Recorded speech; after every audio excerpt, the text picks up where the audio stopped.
D'accord. Donc c'est un vaste programme que nous sommes en train de dérouler depuis 2020.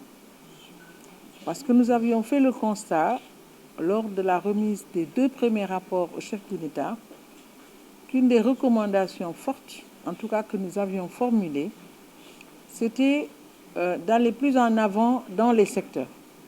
Parce qu'à l'époque, il y avait le pacte de stabilité et d'émergence économique qui avait été signé, mais nous avions constaté que les secteurs étaient toujours quand même en crise.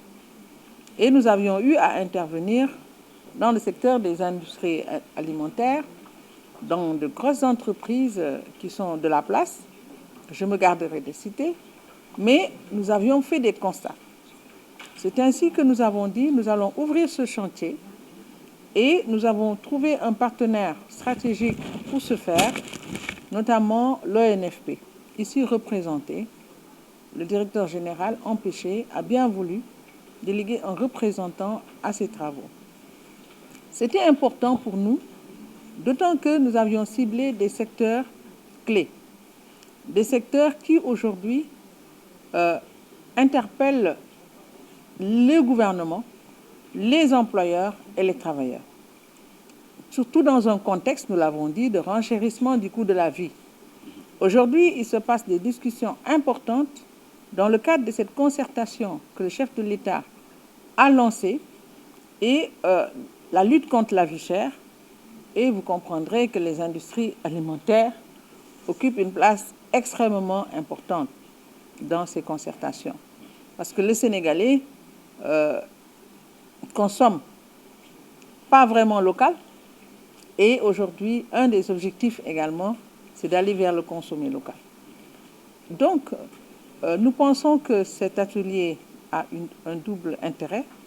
Former les travailleurs, parce que la richesse, elle est créée, c'est vrai, par le secteur privé, mais le secteur privé ne peut pas le faire seul. Ce sont les travailleurs dans les entreprises qui, aujourd'hui, sont en tout cas les cibles, vraiment les cibles de cet atelier. Le patronat est également présent, ainsi que le gouvernement à travers l'ONFP.